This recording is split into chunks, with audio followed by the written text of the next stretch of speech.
There you go. Good. 5 for 6, 3 for 3 from 3. That's pretty good. All right, we've been joined by Iowa.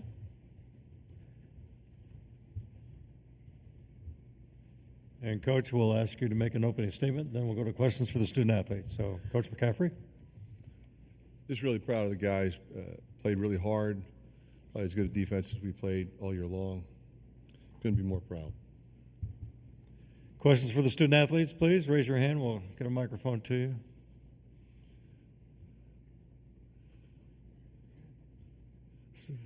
Right here. Name and affiliation, please. Oh, sorry.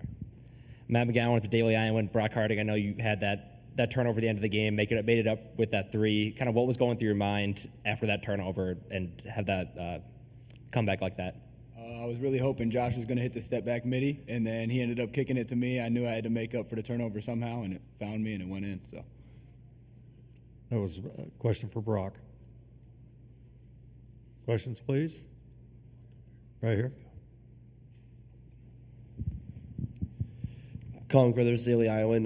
Mostly direct this to Peyton. I know, Brock, you were here last year as well, but the past 2 seasons also playing Ohio State in the first round and losing to them. And I believe, Peyton, that's your first time also getting the best of Ohio State. So just talk to me the emotions of that going into this game and keeping your season alive. Question for Brock. Yeah, man.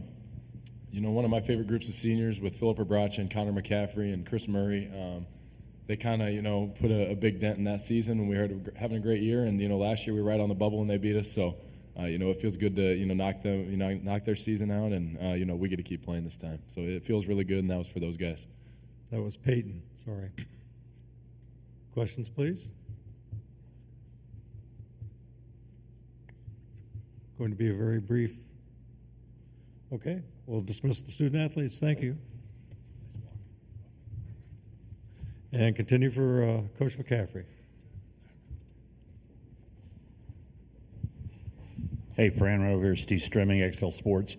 I thought you got a great effort in the paint tonight against an Ohio State team with some bigs in there. Talk a little bit about how your team's tenacity helped that narrow that margin. Well, it's interesting. I thought Milagi was spectacular. And Evan was really good. Didn't play him as much in the second half. But we had considered going with 2 bigs for that reason that you're talking about. We did put them in for a few minutes together, which we haven't done in a while. Kind of one goes in, one comes out. But the thing you're concerned about is their offensive rebounding, and that really hurt us in the second half. You can look at the stats. They had 13 offensive rebounds for the game. But we really didn't get hurt too badly in the first half. The second half we did.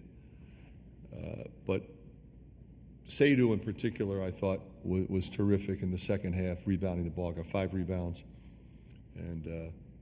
And Lazzi, like I said, I mean, he was spectacular. He looked like he might have been tired, but I just felt like we needed to leave him in there. Questions, please. Right here in the front. I'm Matt McGowan, Daily Iowan. Fran, I know kind of a rough start for your team, but with the turnovers, not scoring any points for the first 3 or 4 minutes. What was key to that turnaround? They were 1 for 10.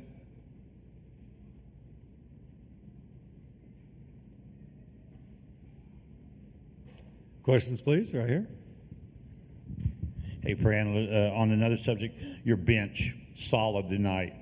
Big times, a lot of scoring. And besides the scoring, there's a lot of good plays and good cuts and back screens.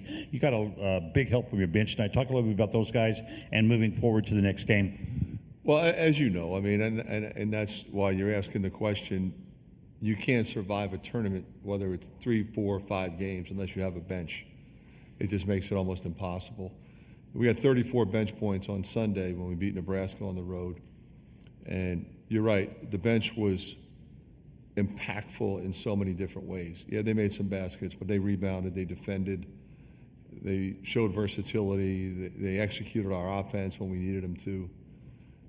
Just couldn't be more proud of those guys. Right here in front.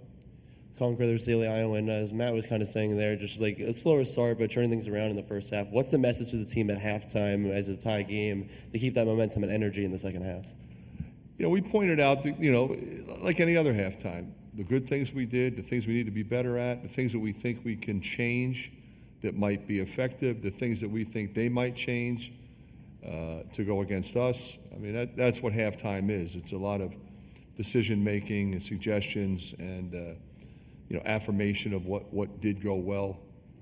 This is an intelligent group. They're really good at absorbing that information. Over here, Scott. Scott Agnes of Fieldhouse Files. On a personal note, since you're here in Indy, what has it been like to see Connor get into coaching? Has that led to any fun conversations over the last couple of years between you two? Yeah, I mean, I felt like, he was going in that direction. We prepared him to have options, as most parents do. He was academic all Big Ten 5 times. He was a finance major, double major, political science. And I wanted him to have the option to do it. If he wanted to do it, would help him in any way I could.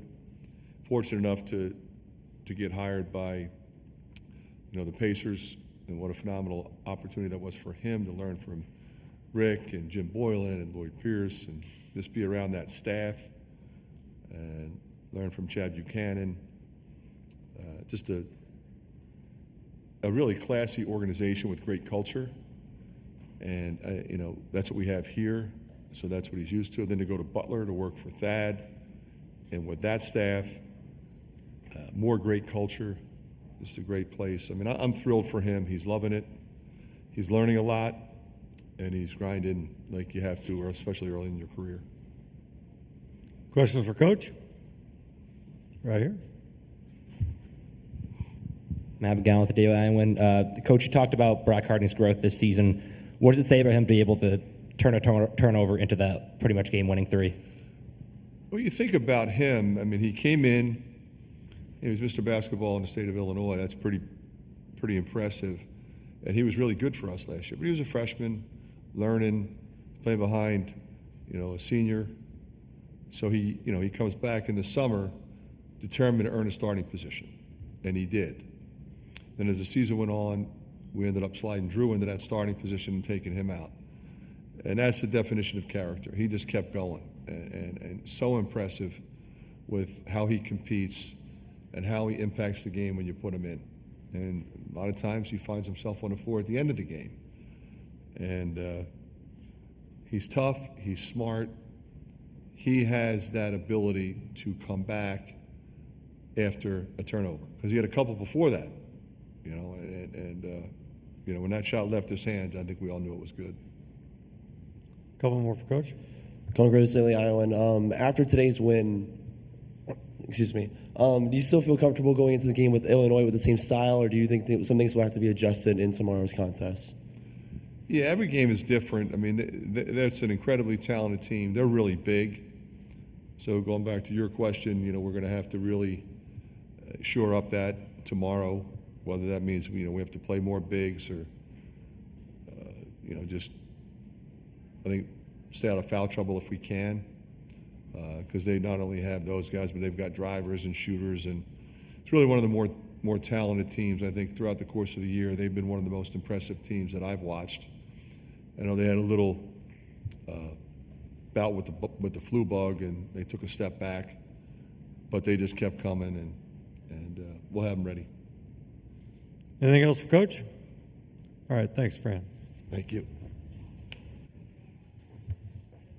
See you tomorrow.